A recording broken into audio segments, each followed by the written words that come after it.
Hey everybody, welcome to this week's Roundup. Got a ton of stuff to talk about today. I'm not sure if that means next week's Roundup is going to be extra short or something, but as always, they're as long as they need to be. So let's jump in and talk about all the awesome stuff from the past week. First up, pre-orders are open for 2 different game soundtracks that are released either individually on vinyl or you could buy them together on CD. The games are Cyberblock Metal Orange EX, and the other game is Chip Can Kick. And you could get either one of those in a limited vinyl release, or for if you just want the soundtracks themselves that have been remastered, you can get the double set on CD. I believe the double set's about the same price as just one of the vinyls. So if you're a vinyl collector, that's obviously a no-brainer. But if you're just looking for the soundtracks, maybe the CDs would save you some money.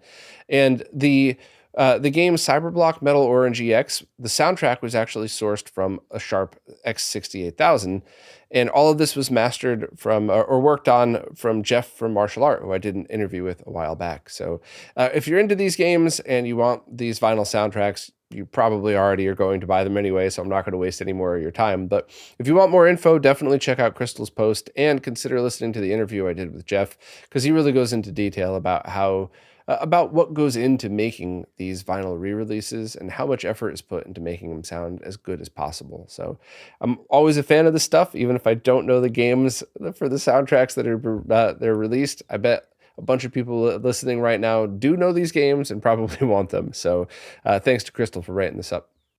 Next up, Mike Chi just released a new firmware update for the RetroTINK 4K that improves deinterlacing even more. I mean, it was already awesome. I highlighted a video a couple of weeks ago that showed how good it actually is, and that video was made before this firmware, so it's getting even better. Specifically, this is a new deinterlacer with edge adaptive interpolation and improved motion search.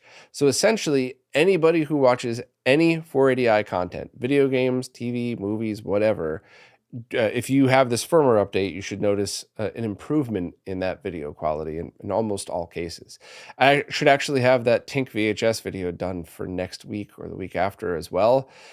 So you should be able to see how good these things do with home movies in that video as well. But if you're interested, the post here has all of the updates. The only 2 other major ones are a VESA VRR mode and HLG HDR mode that were added, which essentially just means if you have newer panels that support either of those, if you want to use HDR or VRR, try that too and see if one of them works better than the other. And if not, you still have the other ones in there.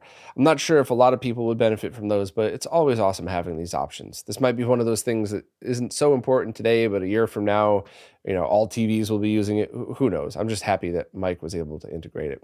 Also, a heads up, next week, so after the next weekly roundup, Mike should be putting the next batch of Tink 4Ks up for sale. And there should be enough to go around for everybody this time, but who knows? These things have been selling out like crazy. I mean, it is the most powerful gaming scaler ever made. And as you'll see in that VHS video coming up, it could be used for a hell of a lot more as well. So, as always, if you really have been waiting on these, like I know a lot of people who have, try to jump on it the first day. But if not, then it will probably be in stock a little bit longer than last time. Only time will tell, I guess. But I'll give you another heads up next week with exact details on the day and time it will go up for sale. I just know how popular these things are, so I just wanted to give you a heads up an extra week earlier. Next up, Retro Ralph recently posted a video showcasing and demoing a new emulation-based light gun project from the company Pandora. Yep, that Pandora. I'm as surprised as you are that I'm talking about them on this roundup. And apparently their last few releases weren't that bad, but this light gun project does look pretty cool. Now, Ralph did say that he didn't think it was as good as the gun for IR by JB, which I demoed and loved that myself. And if you want, you could check out both Ralph's video as well as a live stream I did with JB on it. However, there is one very big difference between the 2 projects. In order to get the gun for IR, you either have to find a compatible gun, gut it, build the circuit, install it, build your LED receiver or your LED sensors, wire it all up yourself, or you have to pay somebody else to do that for you at a premium, which is fair. That stuff takes a lot of time. But the point being, it's either really time consuming or really expensive, whereas this is $185 for 1 gun, 1 pedal, or $240 for 2 guns, 2 pedals. So while it's not as good, that price might be what pushes people to buy it, which, I love the gun for IR and I wish everybody could get that, but it's just not feasible to mass produce it, especially at the quantities that people are buying them at. I get it, right? Sometimes just life sucks. If you want the better one, you got to spend a lot more money on it. That's fine. But this is definitely something that's cool. The upcoming Blamcom also looks really neat, but I'm not sure if there's an official release date or price on it. So basically, if you wanted to have like an emulation-based light gun arcade system, this is probably something that you'd be interested in. Definitely check out Ralph's video. Bit of a weird kind of downer in the video, though. Nothing to do with Ralph whatsoever. So skip this last part if you don't want anything negative, but Ralph showed a package that you could buy that's essentially a hard drive preloaded with ROMs on it for light gun games. And I have a really strong opinion on that. And feel free, like you always do, to tell me if you think I'm wrong. But if you go and download an entire ROM set of a video game console, new or old, whatever, and you use it like I do, you use it for footage and videos or use it for testing, and then you go out and buy the games if there's something you really like within reason. I'm never buying Neo Turf Masters for $24,000. I will just steal that one, but I have bought plenty of other games that I never knew about until I first stole them and tried them, especially older games that aren't sold anymore. Doing it that way is not taking money out of the pocket of developers, especially for really old games. And it's not right, but it's not wrong. However, loading up other people's intellectual property onto a hard drive and selling them is just stealing. And, once again, let me know if you think I'm wrong. So I'd love to know more about who's doing this, why they think it's okay, and maybe I'm wrong. And I really want to be wrong about this. I would love to find out that I totally screwed up, that there's a package that you could download online that does not include any arcade games that are still being sold out there or any indie games that are still being sold. And you could also buy it, but the price is for the hard drive and the person's time to flash the drive. That'd be a lot less shady, but it still would be, if a hard drive is, I'm going to make up these numbers. If the hard drive is $100, shipping's $20, and it takes an hour to set it up, so they're selling it for $150. I don't think that would really count as bad, but that's not the impression I got. I thought in the very, the 10 minutes that I skimmed up looking at this, that people are charging a premium for other people's intellectual property that they don't own, and one or two of the games might still be out there. So can somebody please clarify this for me? Am I overreacting and this is actually just a chill thing and I'm blowing up somebody's spot by accident? Or is this a common thing in the arcade world where people are basically stealing like this? I don't know, but that always kind of grinds me. And I know there's many of you who say what I do is the same. It's no different. I wasn't given permission to own that ROM. I showed it in my videos, which I think that actually promotes people to want to go buy those games when I show, but whatever. There's a lot of people that disagree and think that I am just as bad. That's your opinion. I just know that no company is ever going to come after me for downloading and promoting something and not reselling it. It might still be illegal, but I'm not worried from a legal point of view from it. Whereas if I were loading ROMs on something and selling it, I would absolutely expect to get in trouble. So I don't know. I'd love to hear your thoughts on this one. And once again, I want to be wrong. So please let me know if I got this one wrong. But in the skimming that I did, that's not the impression I got. Next up, pre-orders are now open for Remute's upcoming album, which is going to be released on the 3DO.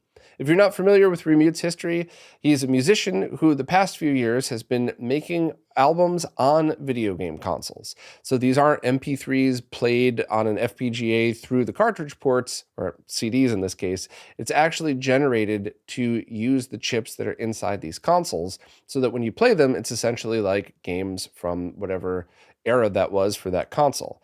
And this latest release is going to be a 15-track album that also has things like full motion video. You could meet Remute in a real-time 3D environment. And it was developed together with 3DO developer Retro Love Letter, who also released BioFury for 3DO.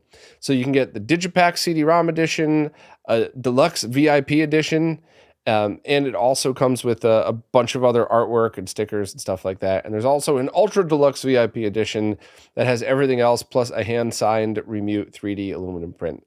And I guess there was only one copy of that one because it was $500. So I'm not sure if that one sold already, but if you're a massive Remute fan, there you go. Now you have a signed copy. But I'm obviously a huge fan of Dennis's work. You know, I like the concept behind all of this, but also a lot of it's really great music, and it's very diverse music. So I strongly recommend listening to everything off of an album, because almost guaranteed, you know, if you like music of any kind, there will be one song that you love and one song that you hate, which, by the way, is a huge compliment. That just means Remute has a very wide range of song creation ability. So I think that's a good thing. Not every song has to sound the same. So I would definitely give it a try. It should be released on July 4th of this year.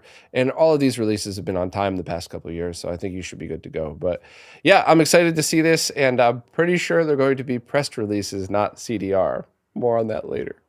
Chris from Displaced Gamers recently released another video focusing on Tetris, and this is another leveled up behind the code, so it's a little bit more in-depth than the usual ones. And I'm just going to, as usual, read what Chris wrote, because it's going to be way better than something I would fumble through. So in a previous episode of Behind the Code, Chris talked about how the scoring logic of Tetris can crash the game at high levels. And what's even more interesting is that you could hook up extra controllers to the expansion port on a Famicom and use them to redirect code execution to the A-type and B-type high score tables in the game. So why would you want to do that? Well, assembly code is basically just numbers that are interpreted as instructions by the CPU. When you enter your name in the high score tables, those characters are stored as RAM values. A is 1, B is 2, etc. So if you enter a name with the intention that the character's values will be interpreted as code, you could use the high score tables to reprogram the game. Intercepting Tetris code execution, how controller ports work, how to redirect code execution to RAM, and what on earth are we all going to program, and seeing it all in action on real hardware. So that was perfect. Thank you, Chris, for writing those descriptions, because I would have just fumbled through smart person shows hacking of Tetris. So thank you. I appreciate that, because that actually, your description made perfect sense. And fellow nerds like us, I'm sure, are going to hear that and go, oh, that's cool. I'd love to see that. And if you do, just go right to Displaced Gamers on YouTube, linked in the post, obviously, and enjoy another awesome video. Next, Corey from My Life in Gaming just did a video showcasing the MemCard Pros, the PS1, PS2, and GameCube versions, and showed how to convert your saves over, how they work, basically just a full everything that you would need to know about these things before getting started. And I've obviously been a massive fan of these since they were released. I remember when Thanos first sent me the one for PS1, I was like, all right, cool, I'll do a post on it, I'll take some pictures and everything, and I started playing with it, and I was like, oh, this is definitely more than a post. This definitely needs a video showcasing how cool this thing is. And I'm really glad a lot of other people, in fact, most other people, agreed with that. And this video is definitely the one to watch, because it shows all the features that are up to date. It compares all three, and I just highly recommend it. In fact, even if you already own one, you might want to check out this video in case you're missing a feature that Corey uses and shows in there that you might be interested in, or not. Either way, it's a My Life in Gaming video, so you'll probably enjoy it anyway. But thanks to Corey for making this, and I really am a fan of these things, and I think as long as you use more than would fit on one memory card, this is worth the money. If you're the type of person that's like, nah, I only play like fighting games and racing games, and there's no saves in those, and I don't care about high scores, fine. But I think really more people than not would benefit from them. So definitely check out the video. A few weeks ago, Tito from Macho Nacho Productions posted a video showcasing a couple of mods for the PSP. And I forgot to write the post up. I don't think Tito had time until recently, but I'm glad that the post is up now, because I definitely wanted to talk about a few things. So first and foremost, it's a Macho Nacho video. So if you're into this stuff, definitely watch it. You probably have anyway. But the two different mods are absolutely worth talking about, and one of them seems like it has a specific use. So first of all, the replacement screen seems like it improves brightness and reduces ghosting. So if you have a PSP with a dying or dead screen, that might actually be a good thing for you to do. However, the HDMI mod feels like it was designed very specifically for streamers and really nobody else.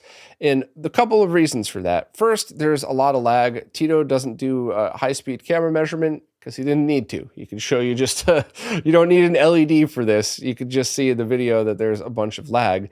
But also, the audio comes out of the HDMI port at the same time as the PSP, so that would kind of be an issue. I mean, I guess you could probably try to plug a headphone jack in or something, but To me, that's not somebody who wants to play their PSP connected to a TV. That's somebody who wants to plug it into a capture card and maybe pipe the audio through headphones or whatever else. But that's kind of the thing for me that I saw, or I the impression I got when I saw the video is probably the better way to word it.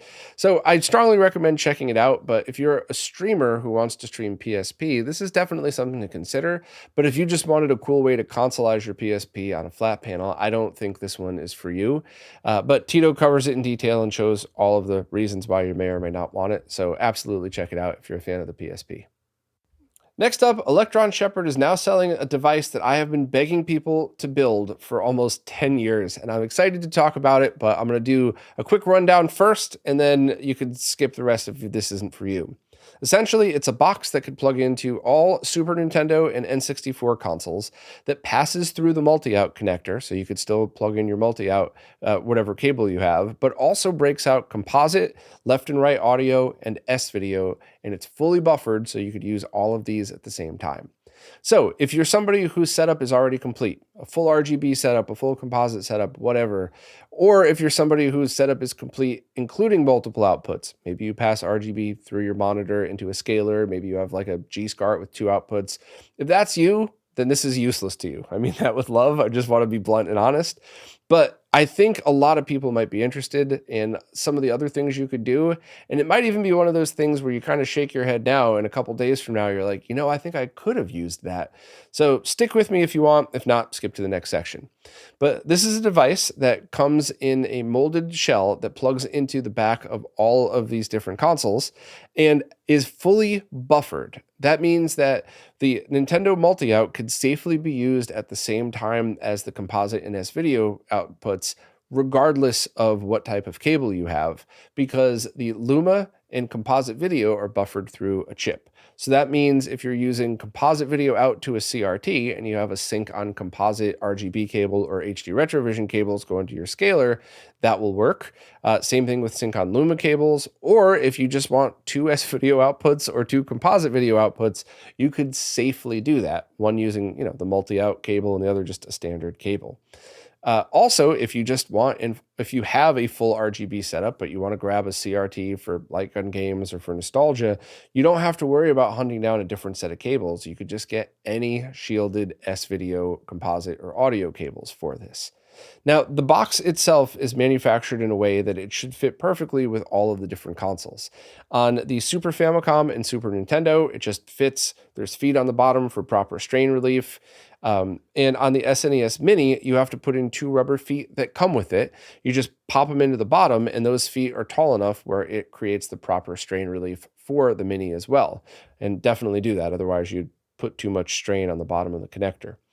There is a bit of play to the left and to the right. I don't think that there's enough in any way to bend the pins or harm your multi-out connector. I showed a picture of it here in the post. You might just want to just pay attention to it, but basically, you know, don't crimp your cable so it's all the way in one direction or the other, but I don't think there's any safety issue with that whatsoever. And if you are worried, you could always jam a piece of paper behind it or something, but I don't think that's an issue. I think a far bigger worry is the downward pressure that having all of those cables plugged in would create, which is totally taken care of by the feet on the bottom of this thing. So I am a huge fan of this. I would love to see more versions. This should be, I'm 99.9% sure this is compatible with all regions, because any of the differences between PAL and NTSC cables would be in the SCART cable itself, and that was going to be handled the same way because it just passes the multi-out through. I'd love to see a VGA version of this as well, not actually VGA, just a D-sub so that you could break it out directly to an RGB monitor, but that would get weird because if it syncs on C-Sync, then if you plugged it into a PAL console, not only would have the wrong components, but it's going to send voltage down C-Sync. So that's going to be a hurdle. Maybe there'd be an NTSC only model. I'm not sure, but I'd love to see this for more consoles. I'd love to see at the very least the different version.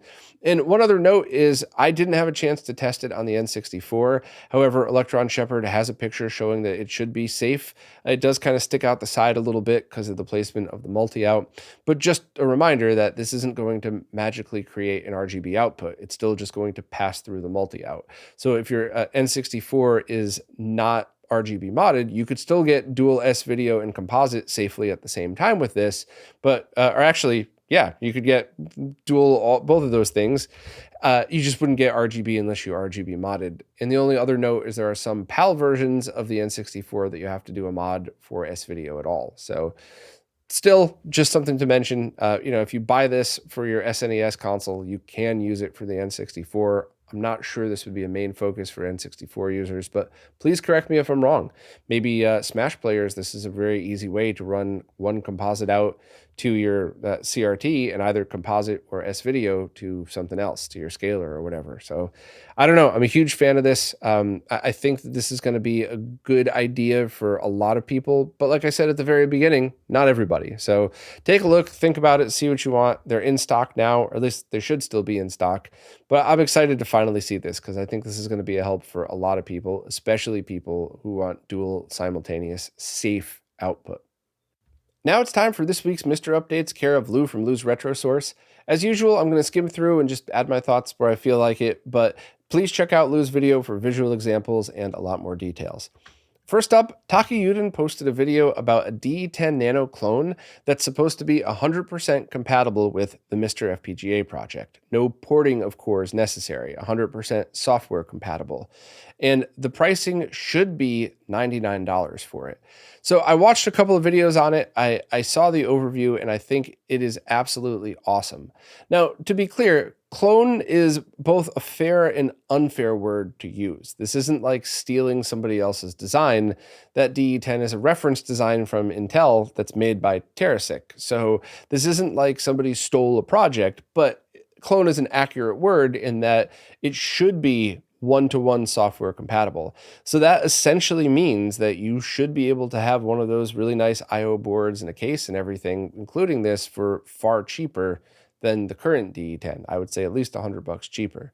So that's pretty awesome. Also, I believe the creator of this talked with Sorg a bit about how to improve a few of the things to make it a little bit easier to use than the DE10. So while it's not going to be an advantage where you'll go, oh, I'm definitely selling my DE10s to get this one, if you were to buy a new one, you might actually get this one for more than just the price.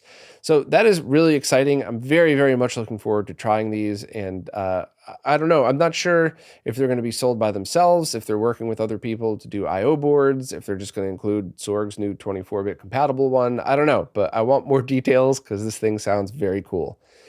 Next up, Hotego has released the JT Simpson core to the public, and there's still some issues that need to be fixed, but basically anybody could just run update now and get the Simpsons, Vendetta, and Parodius Da. In addition to the public JT Simpson core, Hotego also added 3 games to the beta JT House core. So that's March and Maze, Shadowland, and Boxy Box. Those are for Patreon subscribers as they're still in beta. And there's also still color support being worked on for the Neo Geo Pocket core. So the plan is to finish that one up in May, which would be awesome to see because that would be fun to have that fully compatible with Mr. Hotego also gave some updates to the development in the System 18 core. Modules from other cores were used to create it, and the big new module is a PCM sound chip. The schematics for the board are already available, and when it's done, the games that it should be able to run are Shadow Dancer, Moonwalk, Alien Storm, and more. So that's pretty cool. Also, a new wave of cores have been posted to Mistex. More than 40 of Hotego's cores are now running, including the Simpson and Splatterhouse cores. So you could check it out on GitHub for a list of working ones. That's cool, because unlike the DE10 Nano, Mistex is going to require them to be ported, but unlike the DE10 Nano clone, these are going to require ports, but this should allow it to be ported to completely different and potentially more powerful hardware. So we're really starting to see the evolution of Mr. Hit, which is great. This is a good thing for everybody. Next up, Mr. Cade owners can run an update to get mappings for the new games added to the JT House core. If you don't have the mapping set up, then you'll have to add some lines to the downloader INI file, which you could just get from the GitHub. And lastly, the Sega Saturn core has had some VDP2 fixes that helped a bunch of different games. So that's, as always, thanks to SRG 320 for constantly updating it and punching along with the Saturn core. It is super awesome to see the Saturn working on the D10 in the Mister project. So that's it for this week. As always, please consider subscribing to over on Patreon, and definitely subscribe on YouTube because it's free. Why wouldn't you? And if you want all of that information and all of the details, please check out his video because there's no way I could keep up with all this stuff without him. So definitely show some love. A few weeks ago, I talked about the XCAT project, the Xbox Content Archive tool that allows you to run software on any original Xbox. It'll scan it and see if there's any downloaded content or games that are not archived and saved and automatically upload them for you. It's an absolutely awesome project that I hope to see on many different consoles, but Mr. Mario has just posted a video that shows you how to do that in detail. It's a typical Mr. Mario 2011 tutorial, which is awesome. I follow his work and he saved me so much time with a lot of different consoles. So basically, if you just wanted to see this thing in action or you wanted to run it on your own Xbox or both, definitely check out the video. And I really appreciate when these are made because any way to simplify the process for people is always a good thing. So as always, thanks to Mr. Mario. Next up, the Analogue Pocket is going to be back in stock this Friday, May 10th at 11 a.m. New York City time. I usually say New York City time because it's so much easier than dealing with time differences, and anybody could just pick up their phone and say, what time is it in New York City? But anyway, what's going back in stock is the Pocket itself. One of the Pocket docks, I think the white one's out of stock and the black one is in stock now, and the pocket-to-pocket link cable will also be restocked. Now, a bunch of other stuff like the cartridge adapters are available right now, so that should mean that on Friday you should be able to just log in and buy whatever you want, and it should all ship together within a reasonable period of time. Not sure what the shipping on all of that would be, but so yeah, I mean, I think this is awesome. I'm really happy to see them back in stock more often and more available for people to purchase. I'm not really a handheld gamer, but I was very impressed with what I saw when I used it, and it just seems to be such a great choice for people looking to do any kind of handheld gaming with multiple consoles all in one. So definitely check it out. No news from Analogue on their N64 console. It's just still that cryptic coming in 2024 with no price or anything else on there. So hopefully they'll give us an update on that at some point. But for now, enjoy yourselves a Pocket if you need one. The JagAIOA Plus is now back in stock at Stone Age Gamer. The price is $75 plus shipping, and it's in stock, so it should just ship right away. If you already know what this is, you could just skip on to the next section, but if not, I'm going to give a quick overview. This is designed by Humble Bazooka and has every single type of output you could possibly imagine from your Atari Jaguar. It breaks out S-Video, composite, left and right audio, as well as a Genesis 2 style mini DIN that allows you to use RGB SCART cables, or I guess just a composite video cable. It is fully buffered, so you could use all of those outputs at the exact same time with any mix or match, including composite video Sega Genesis cables, as well as regular composite video. Not sure why you need that, but whatever. It's there for you safely and buffered if you need to. And it is fully compatible with HD Retrovision cables as well. It also has the 2 phone jack for network support thing that is not really something that's used with a lot of Jaguar games, but really, this is the product for if you own a Jaguar and you want an expansion port adapter that gives you every single possible option you could imagine. This is for you.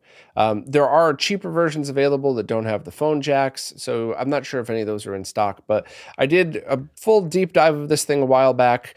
I guess it's almost 2 years ago now. That's crazy, but yep, I did a full deep dive if you want more info. I didn't want to just repeat it in this post, so links for everything are right there, as well as links for Genesis 2 compatible cables. Anything that works with the Genesis 2 will safely work with this one. But I mean, it's the same old disclaimer. If you use terrible cables, you're going to have a terrible experience. So just make sure to use decently built cables like the one I linked to in that page. So if you're a fan of the Jag and you're looking for a top tier output solution, this is it. All right, I saved this section for last because there was a ton of drama surrounding it, which means I have to lay out all the facts, which means I'm going to ramble on forever. But stick with me for a minute. I'm going to just drop the quick facts, and I'll let you know when to drop off after that.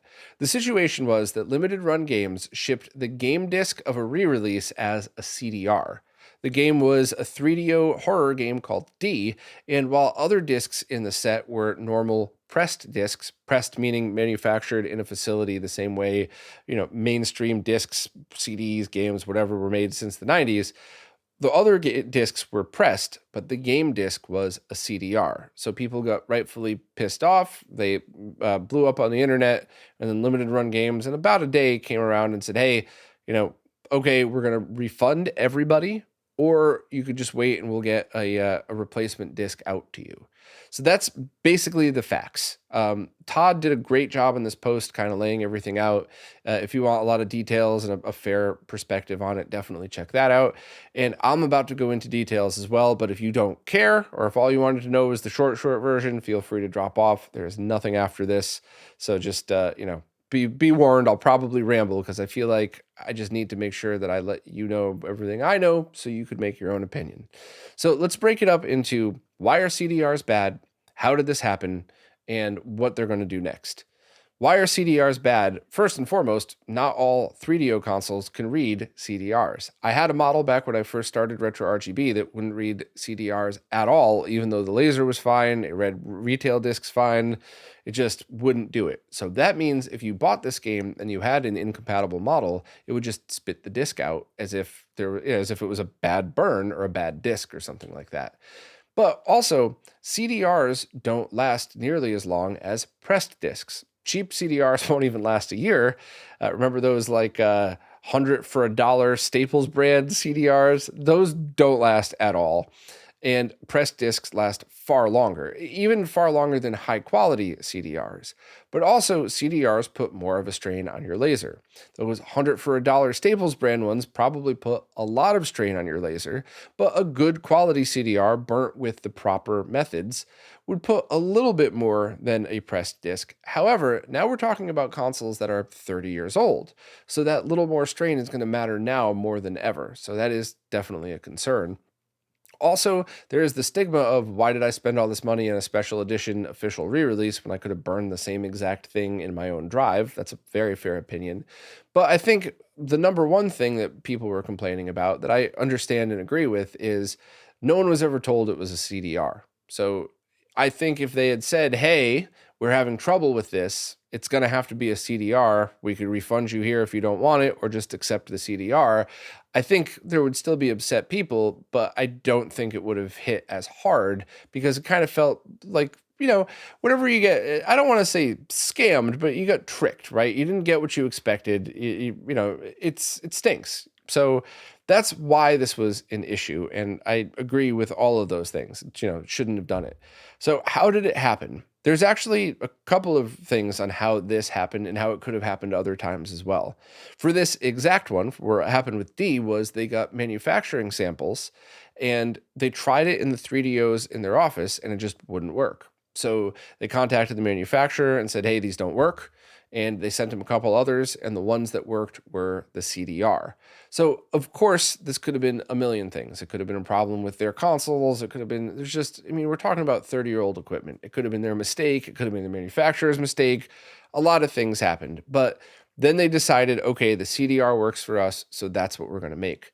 Now, I reached out to Josh from Limited Run Games, who got back to me right away, which was really nice of him. I hadn't messaged with him since 2019. He owes me nothing. There's no reason for him to message me back. He could have just ignored me. But he messaged me back, and it was nice to hear from him and nice to get confirmation on some of this stuff as well. So I did confirm that that's what had happened, and I kind of asked him a little bit more about it, and he offered up all of the info and said that's how this happened. But also, there were not many, but there were a couple of times in the past where they chose CDR, or I think maybe even DVD-R. And that was minimum order quantities not being met.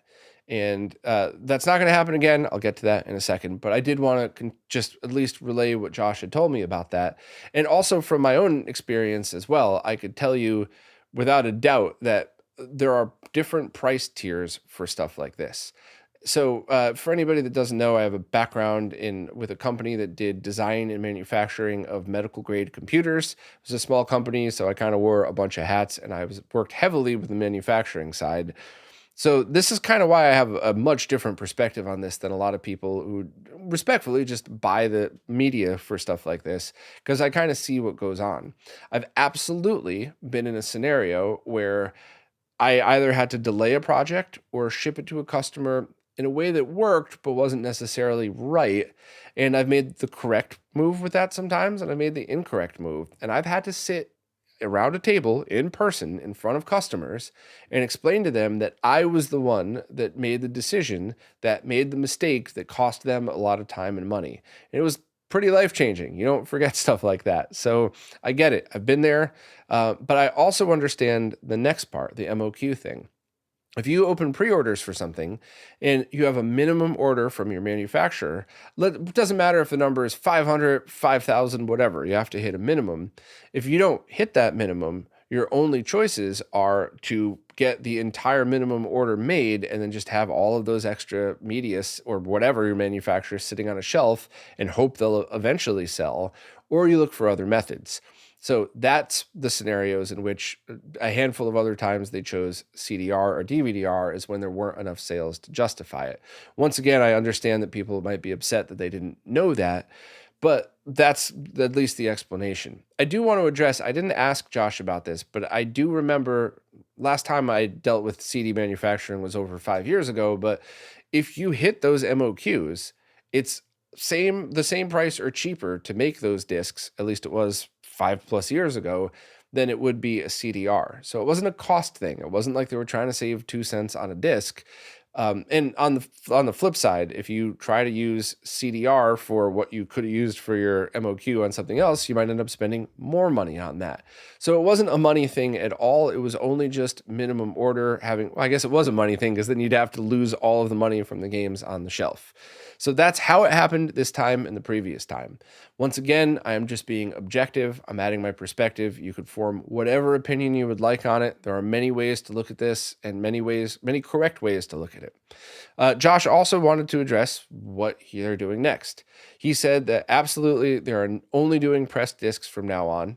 They're not going to do any kind of CDR, DVD-R whatsoever. And of course, like I said before, you could either choose to get your money back or you could choose to just wait and get your disc back. Now, I'm going to add some of my speculation to this. This is not coming from Josh. I don't think you should expect a replacement soon.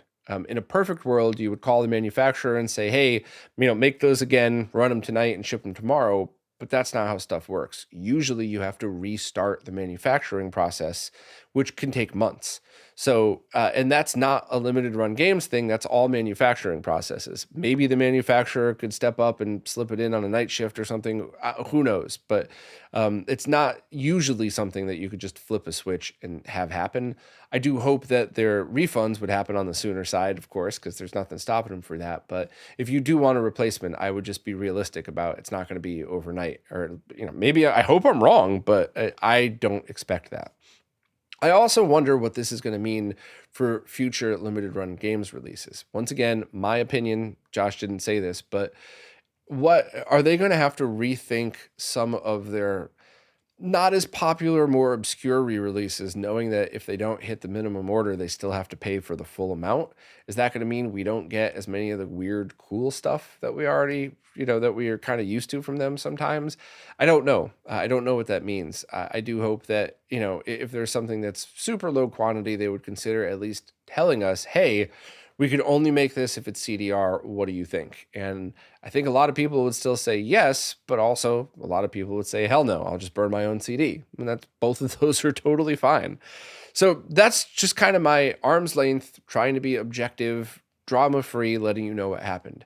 I absolutely welcome you to any opinion you have about this situation. I guess because of where I stand, I have to politely remind everybody I have no affiliation with Limited Run Games. I have no affiliate link to any of their products, nor have I ever. They've never paid me for anything. I don't have a dog in this fight other than the only bias that I have is being that person that sat in a boardroom full of a bunch of people that I respect that used to like me, and I had to tell them that I screwed up one of their rollouts and cost them a bunch of money. So that is my bias, and I've been where Josh is sitting before, and it sucks. So I do have a bit of sympathy for that, but I also have all of the sympathy in the world for somebody who paid their hard-earned money to get something that might not have worked in their console or, might not be as good, like I already word vomited through. So I really just want to take a middle approach to this. You're welcome to whatever opinion you have, but I at least wanted to get the facts laid out there for you to at least what I have today and let you make your own decision on it. So try to, if you don't mind, please keep the drama out of the comments. It's okay if you hate them. It's okay if you love them and you think they're the greatest thing. There's no point in discussing it with me because I just don't want to get involved. I just want to tell you, I just, at the very least, had to talk about it because I wanted to make sure that if you don't go on social media because you hate drama like this and you bought D, know that it's a CDR and you have those choices. And, know that this happened before. So that's basically it. I'm sorry for so much long word vomit and all of this stuff, but I just want to get all the info out there and, let you decide. Well, that's it for this time. If you're still here, thank you for sitting through my word vomit. I always feel so guilty when I talk too long about something, but I always try to get the info out to the best of my ability, and I talk too much. I know that. I'm trying though. Little by little, I will shorten these things up as time goes on. But anyway, thank you to everybody who watches, listens, plays nicely in the comments, and especially thank you to anybody who supports in absolutely any way, because it really is you who's keeping all this stuff going. So thank you all so much, and I'll see you next week.